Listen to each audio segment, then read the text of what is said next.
Welcome to The Explainer.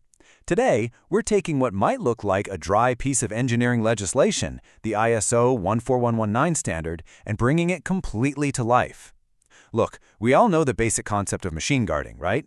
But today, we are going deep into the actual anatomy of machine safety and guard interlocking devices. These are the highly engineered gatekeepers making absolutely sure that operators go home safe every single day. Let's decode the standard.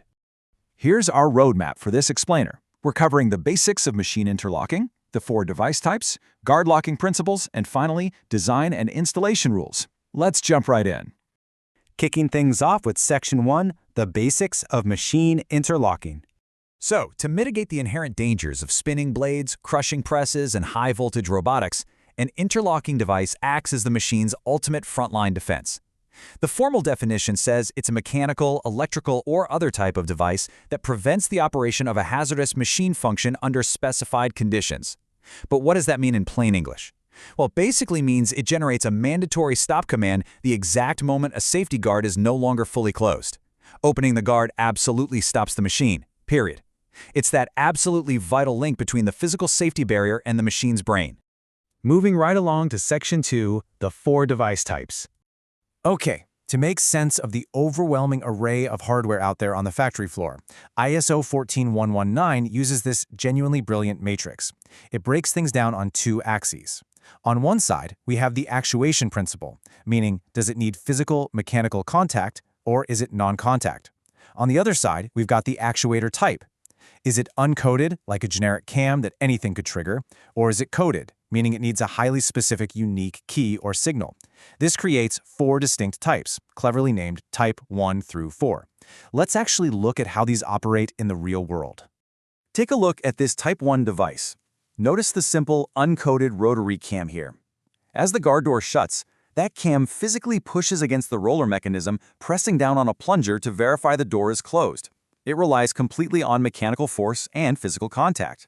It's a classic, highly effective, super common, but because that cam is uncoded, it's pretty simple to defeat if someone really wanted to bypass it. Now, contrast that physical action with these 2. On the left, we've got a Type 2 device. See that coded physical tongue actuator? It's shaped specifically to slide perfectly into the switch. You can't just jam your finger in there to trick it. It needs that exact piece of metal. But then, check out the right side. That's a Type 4 device. This is modern invisible interaction. The actuator might be an RFID tag or a specially coded magnet hovering right over the sensor. No physical contact at all. And that unique coding makes it virtually impossible to bypass. Choosing between these really just comes down to the strict risk assessment of your specific machine. Now for Section 3, guard locking principles. Because sometimes just stopping a machine isn't quite enough. Think about it. If a massive industrial saw blade takes 2 full minutes to spin down after you hit the power, opening that door immediately is still completely lethal. So the standard makes a really strategic distinction to prevent that. It outlines conditional versus unconditional unlocking. Conditional unlocking is the patient one. The control system literally locks you out until it verifies the hazard is totally gone, like a sensor confirming that blade has actually stopped moving. Unconditional unlocking, though, lets the operator trigger the unlock whenever they want, instantly killing the power.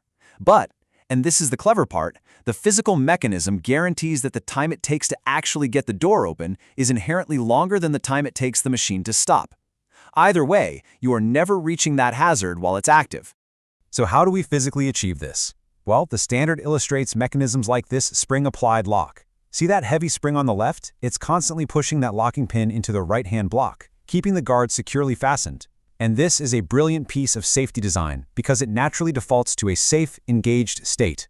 Even if the entire factory goes dark and loses power, that mechanical spring makes absolutely sure the dangerous machine stays locked up tight. Let's see how this actually operates in real time. When it is finally safe to open the guard, active electrical power is intentionally applied to a solenoid inside the lock. Notice how the mechanism pulls to the left, actively fighting and compressing that heavy spring, starting to pull the locking pin right back out of the block. And finally, with the power fully applied, the pin is entirely retracted, the guard is now unlocked, and the operator can safely open the door. It's an incredibly foolproof sequence. Because you absolutely need active power to release the lock, a power failure can never accidentally expose someone to a running machine. It's basically a perfect synergy of mechanical reliability and electrical control. Which brings us to our final part, Section 4, Design and Installation Rules.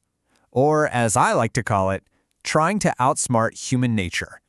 You know, even the most sophisticated high-tech lock on the market is completely useless if a clever operator can just trick it to save 3 seconds on their shift.